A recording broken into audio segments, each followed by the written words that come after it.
Assalamualaikum warahmatullahi wabarakatuh. Alhamdulillahilladzi bi ni'matihi tatimmus shalihat wa bi 'afwihi yughfaru adh-dhunuba was-sayyi'at.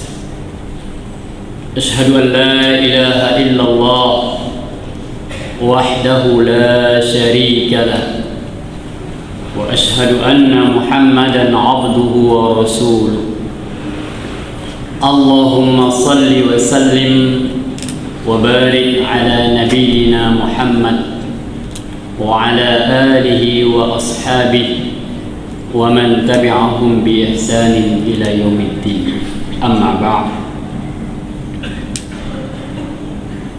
Rasa mulia dan rasa ta'zim kami kepada imam masjid, seluruh pengurus Masjid Baitur Rahman Luak Semawi, rasa mulia dan ta'zim kami kepada khadim syiar mahabbah subuh yang menjadi pemotivasi dari gerakan bagaimana menghidupkan subuh dan menjadikan sholat subuh sebagai suatu gerakan yang membangkitkan semangat dan kebersamaan. Seluruh hadirin dan hadirat jamaah sekalian, semoga semuanya kita dirahmati oleh Allah Subhanahu wa ta'ala. Alhamdulillah, Allah lah yang telah menghidupkan kita. Setelah sejenak Allah mematikan kita tadi malam. Alhamdulillah, Allah yang telah memasukkan kembali iman di dalam hati kita. Karena dengan iman itu kita mau bergerak meninggalkan nyamannya tempat tidur, mau bergerak walaupun harus melintasi jarak yang jauh untuk menyambut panggilan azan dan menyambut seruan untuk sholat berjamaah. Hadirin yang dirahmati Allah, Ibnu Rajab dalam kitab Lataiful Ma'arif, begitu juga Ibnu Katsir dalam kitab Tafsir Quran Al-Azim menyebutkan bahwa para ulama telah meletakkan satu kaidah yang sangat fenomenal, satu kaidah yang menjadi satu standar dari amal soleh yang kita kerjakan. Apa kata para ulama kaidahnya? Inna thawabal hasanati al-hasanatu ba'daha wa inna min jaza'is sayyi'ah as-sayyi'atu ba'daha. Bahwa balasan pahala dari sebuah kebaikan itu, sebuah amal soleh itu adalah amal soleh yang dilakukan seterusnya, dan balasan dari sebuah kejahatan adalah kejahatan setelahnya. Kaidah ini bisa kita pahami bahwa kalau ingin mengukur sebuah amal kebaikan yang kita lakukan, apakah amalan kita ini diterima oleh Allah? Apakah amal kebaikan itu mendapatkan pahala di sisi Allah Subhanahu wa ta'ala? Berarti ada amal kebaikan yang terus kita lakukan setelah amal soleh itu. Bulan Ramadan, sepanjang bulan Ramadan kita beramal soleh, kita menjaga sholat jamaah. Sepanjang bulan Ramadan kita hadir untuk melaksanakan tarawih, qiyamul lail, beriktikaf. Kita berpuasa di siang hari, menghidupkan Ramadan dengan Al-Quran dan zikir, menghidupkan Ramadan dengan meninggalkan banyak keburukan-keburukan.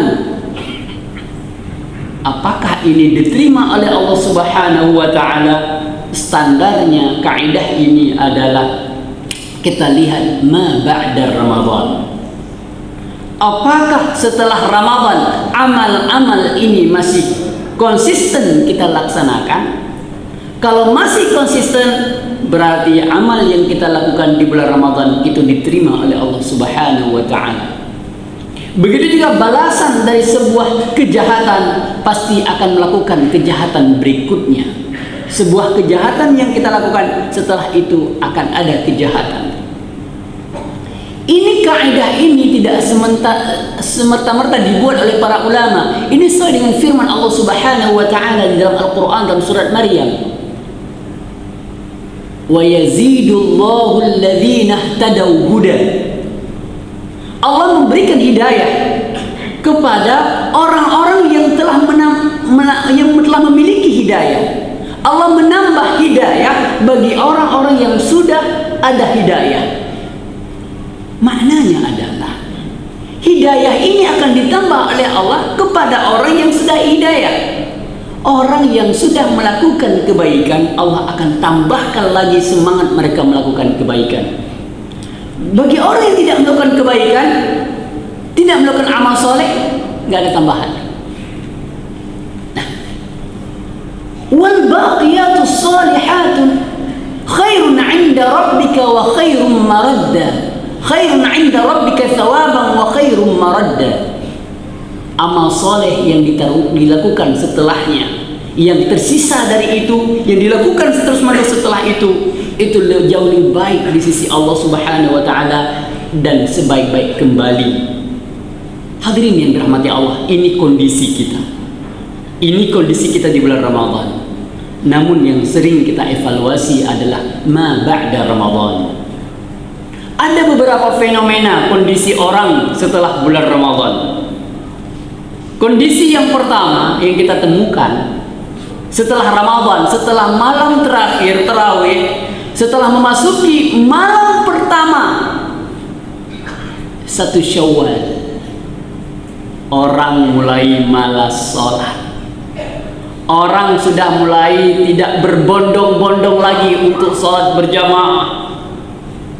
Ukuran kita, kalau kita mau melihat subuh pertama, hari pertama Ramadan, rata-rata musalla, masjid, menasah itu penuh.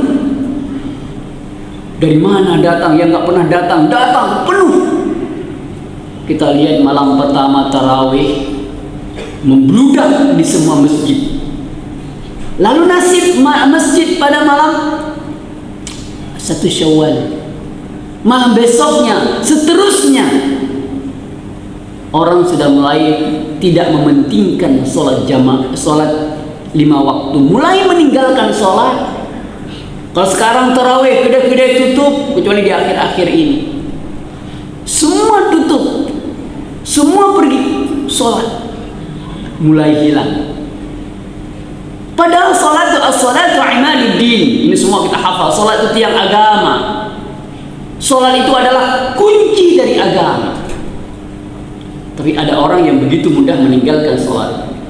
Allah mengatakan, فَخَلَفَ مِنْ خَلْفِهِمْ خَلْفٌ أَضَاعُوا الصَّلَاةَ وَاتَّبَعُوا الشَّهَوَاتِ فَسَوْفَ يَلْقَوْنَ غَيًّا. Akan ada satu generasi nantinya, khalfun, satu generasi, أَضَاعُوا الصَّلَاةَ, yang mulai meninggalkan sholat, وَاتَّبَعُوا الشَّهَوَاتِ, dan mulai mengikuti hawa nafsunya. Dalam hadis Nabi sallallahu alaihi wasallam, la tanqudha ural islami urwatan. Urat-urat Islam itu dibalas seperti urat, seperti kabel-kabel listrik, akan terputus satu demi satu urat Islam. Yang pertama putus, yang pertama hilang adalah hukum.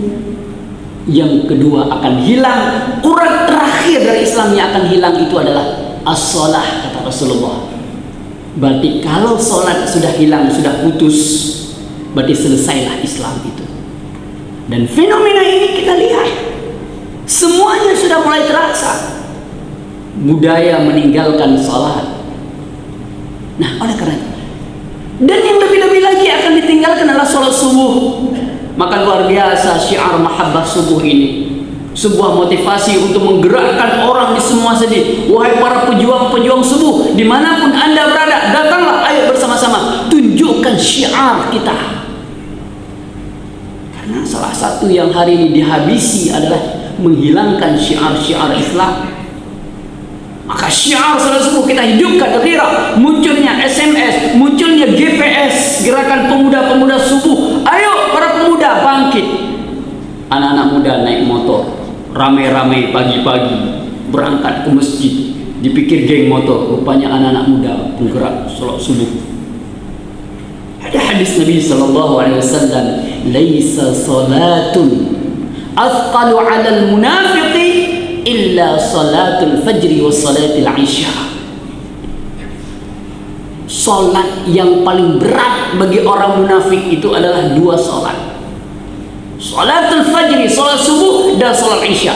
Maka alhamdulillah hari ini dengan hadir kita di gerakan salat subuh, hadir kita dalam salat jamaah setiap waktu salat, berarti kita terlepas dari sifat nifaq yang ada dalam diri kita. Karena para sahabat semua berdoa, para sallallahu, ya Allah jauhkan kami dari sifat nifaq, sifat munafik. Sifat munafik itu dia tidak sanggup hadir salat subuh. Salat munafik itu mereka melaksanakan salat malas-malasan. Maka alhamdulillah hadis ini disambung oleh Rasulullah SAW. Seandainya kamu tahu apa yang ada dalam salat subuh itu, kamu akan datang salat subuh itu walaupun dalam keadaan merangkak. Nggak sanggup datang, merangkak kita akan datang untuk hadir di salat subuh. Seandainya kamu tahu, menunjukkan ada orang yang nggak paham apa yang ada di dalam salat subuh. Kualitas umat hari ini, ingin tahu kualitas umat hari ini, di mana kita mengukurnya? Ukurnya adalah pada jamaah sholat subuh. Kalau ingin tahu kualitas orang Losmawe hari ini, jangan lihat banyaknya orang di pasar, jangan lihatnya banyak motor yang melintas di jalan. Jangan ukur itu. Ukurlah pada sholat subuh ini. Lihatlah setiap masjid yang ada di Losmawe. Inilah standar kualitas kita hari ini. Yang pertama, orang mulai malas sholat. Yang kedua, orang mulai malas datang ke masjid. Mulai masjid menjadi sepi kembali, menjadi seperti tidak ada orang. Suara azan bergema di mana-mana. Di setiap sudut kota bunyi suara azan. Seberapa terdetik seakan panggilan azan itu menjadi panggilan yang membuat kita tidak nyaman lagi duduk. Panggilan azan membuat kita tidak nyaman lagi bawa kendaraan, tidak nyaman lagi jualan, tidak nyaman lagi tidur, tidak nyaman. Ada panggilan. Kebayang tidak seorang suami yang dipanggil sama istrinya? Kalau SMS, telepon istri cepat-cepat diangkat.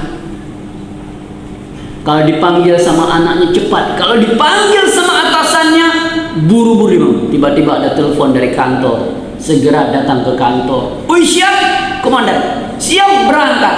Tapi suara azan, panggilan Allah Subhanahu wa Ta'ala, seberapa terdetik terjawab. Seorang lelaki buta datang menjumpai Rasulullah SAW. Dia ingin mendapat keringanan untuk tidak hadir ke masjid sholat berjamaah. Ya Rasulullah, saya ini buta ya Rasulullah. Adakah keringanan bagiku untuk tidak hadir ke masjid, untuk tidak hadir sholat berjamaah? Ada, kata Rasulullah. Senang hatinya, ada keringanan. Ketika dia berbalik, ditanya oleh Rasulullah SAW, apakah kamu mendengar azan? Apakah kamu mendengar azan? Dengar ya Rasulullah. Kalau kamu mendengar azan, fa'ajib. Kalau kamu mendengar azan, jawablah.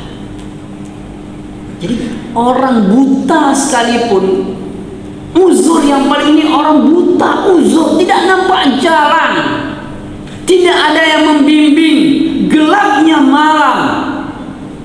Ketika dia minta keringanan, gak ada keringanan dari Rasulullah. Seandainya dia mendengar azan, Bagaimana dengan kita yang Allah berikan mata, yang Allah berikan telinga, Allah berikan kesempurnaan kaki, diberikan kemudahan jalan, punya alat kendaraan untuk pergi? Apa alasan kita untuk mengatakan tidak datang? Rasanya apa jawaban kita di hadapan Allah untuk mengatakan tidak datang? Gelap ya Rasul, ya Allah, lampu jalan penuh, jauh kendaraan. Dua, kenyataan yang ketiga adalah orang mulai tidak sholat malam. Kalau tarawih penuh, sholat tarawih ramai. Setelah selesai Ramadan, masihkah kita melaksanakan sholat witir? Masihkah kita melaksanakan malam? Hampir orang tidak lagi. 2 rakaat aja berat, 1 rakaat witir aja berat. Ini muhasabah kita di akhir Ramadan. Sehingga pesan Rasulullah SAW kepada Abdullah bin Amr bin Al-As, wahai Abdullah, ya Abdullah, la takun mithla fulan, jangan kamu seperti laki-laki itu, jangan kamu contohi pria itu, jangan kamu contohi orang itu. Kana yaqumul lail wa taraka qiyamal lail. Dulu laki-laki itu, kata Rasulullah SAW, dia salat malam, rajin siap malam. Sekarang dia tidak meninggalkannya. Jangan contohi dia, kata Rasulullah. Jangan contohi laki-laki seperti ini, gak bisa jadi contoh. Maka kita yang qiyamul lail rajin, jangan sampai malam kita sepi. Gak usah banyak, 2 rakaat, gak usah banyak witirnya, 1 rakaat itu seringan-ringannya. Jangan sampai tinggal. Yang keempat adalah mulai meninggalkan baca Al-Quran. Mulai meninggalkan baca Al-Quran. Sekarang selesai sholat orang pegang Quran. Ini pun sebagiannya lebih mementingkan ngobrol daripada baca Al-Quran. Orang di bulan Ramadan program-program hafal Quran, program-program mengaji di mana-mana. Setelah Ramadan seperti sepi, hilang kembali. Al-Quran mulai ditinggalkan. Padahal Al-Quran inilah yang diturunkan di bulan Ramadan. Al-Quran ini yang merubah bangsa Arab jahiliyah bisa bangkit kembali. Al-Quran ini yang dibaca oleh Abu Bakar, Uthman, Utsman, Ali, para sahabat. Mereka ditulis di atas tulang-tulang dan pelepah kurma, tapi membuat mereka bangkit. Lalu Al-Quran sekarang di teman kita, cetakannya bermacam-macam. Coba pergi, warna apapun ada, keindahan casing. Quran di tempat kita, keindahan casing menjadi satu yang gak berani kita pegang. Terlalu cantik casingnya, tapi lupa isinya. Orang mulai meninggalkan, tidak mau membaca Al-Quran. Masih malu, maaf di kita, malu. Banyak orang gak bisa ngaji. Malu di negeri bersyariat, masih orang tidak bisa ngaji. Oh, ada orang gak mau mengaji, gak bisa mengaji, tapi belajar isinya, datang pengajian, bagus. Udah gak bisa ngaji, gak hadir pengajian, dan tidak ada keinginan. Maka padahal orang nanti di yaumil qiyamah, derajatnya di yaumil qiyamah ini bertingkat-tingkat tergantung dari bacaan Al-Qur'annya. Hadis Rasulullah SAW, meninggalkan Quran. Yang kelima, mulai tidak lagi peduli dengan lisan, tidak lagi peduli dengan kata-kata. Kalau sekarang semua, kenapa diem, kenapa nggak bicara, kenapa nggak ada caci maki? Ramadan, puasa. Setelah puasa mulai lagi, mulai lepas mulut, mulai nggak terkontrol kata-kata, mulai nggak terkontrol dari status-status, mulai tidak terkontrol. Kenapa? Ramadan sudah selesai. Ini fenomena bisa kita lihat, perubahan yang sangat drastis bulan Ramadan. Senang kita lihat. malam Idul Fitri, apa yang akan kita lihat? Dentuman mercun menyambut Idul Fitri. Suara mercun di mana-mana. Padahal kita sudah seruan pemerintah. Seruan pemerintah tidak boleh ada mercun. Tapi kenapa orang masih mau menjual mercun padahal tidak ada yang beli? Kenapa? Yang beli siapa? Orang kita. Alah, untuk anak-anak. Ini bukan hari raya mereka, ini hari raya kita. Hari raya yang menunjukkan kefitrahan, hari raya yang menunjukkan sebuah nilai dari Ramadan. Kenapa bisa begitu? Seruan pemerintah ini luar biasa, tapi seakan-akan tidak berfungsi. Salah satu yang hilang dari kita umat Islam adalah kontrol sosial. Ini yang harus kita akui, dan harus kita akui yang telah hilang dari kita hari ini adalah kontrol sosial, respon sosial, sikap tidak peduli, bukan urusan saya, sikap individualis. Apakah itu sikap seorang mukmin? Tidak. Sikap orang mukmin tidak demikian. Sikap ahli ibadah bukan demikian. Sikap tidak peduli menyembah sajanya, jak belak tapak dro, duk belak punggung dro. Benar, di dalam sikap tidak ingin peduli urusan orang lain, tidak ingin ikut campur urusan orang dalam urusan pribadi orang. Tapi yang menyangkut urusan sosial, Islam tidak mengajarkan itu. Pujian terhadap umat terdahulu adalah kuntum khaira ummatin ukhrijat linnas ta'muruna bil ma'ruf wa tanhauna 'anil munkar. Sifat responsif, melihat kebaikan, melihat keburukan, dia cegah. Dia menyuruh kebaikan dan mencegah kemaksiatan. Hari ini hilang di kita. Kita menyuruh kebaikan, tidak berani merespon di atas keburukan.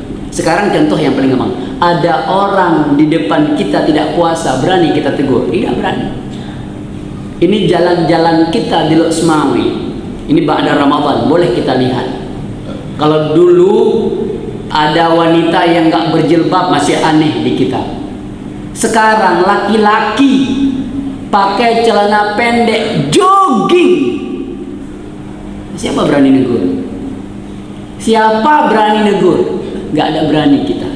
Maksud saya, ada orang pakai baju jaket, pakai headset di telinganya, dia jogging dengan celana pendek di depan masjid kita, di depan jalan kita, di kota kita. Berani kita tegur? Gak ada mental kita.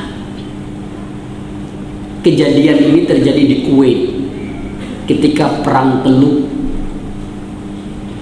Perang Teluk, ketika tentara Amerika masuk ke Irak, mereka jogging, mereka lari-lari, perempuan tentara perempuan dengan celana pendek. Lalu seorang ulama, seorang syekh datang menegur, "Hai, kenapa kamu seperti ini dengan pakaian di negeri kami?" Apa jawab tentara Amerika? Apa urusan kamu? Negeri kamu ini kami yang jaga. Hilang wibawa, hilang izzah, hilang jati diri. Ini yang terjadi dengan kita. Ada anak-anak yang merokok, nggak berani kita tegur. Anak-anak balapan di jalan, nggak berani kita tegur. Orang-orang pakai pakaian ketat di kota kita, nggak berani kita tegur. Di mana izzah kita?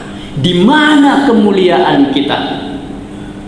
Nah, ini yang harus menjadi salah satu yang bersikap dari orang beriman ini adalah jangan hilang respon sosial. Tegur, bilang, maaf, tolong jangan pakai celana pendek. Maaf, jangan buat itu di tempat kami. Tolong. Kalau semua bersikap respon sosialnya bagus, mana ada begal di tempat kita? Kalau respon sosial bagus, mana ada orang-orang yang akan berani melakukan hal-hal yang buruk di tempat kita. Akhirnya apa? Setiap ada kasus begal, semua ngurut dada. Begal lagi di tempat kami, polisi tidak bergerak. Alasan polisi tidak bergerak, respon sosial udah hilang. Maka ibadah dalam diri seseorang itu membangkitkan apa? Membangkitkan ghirah, kecemburuan. Islam itu membangkitkan kecemburuan dalam diri kita. Sekarang apa yang kita lakukan? Seandainya istri kita dibawa lari orang, marah Ustaz, nggak akan saya biarkan Ustaz, kemanapun akan kucari.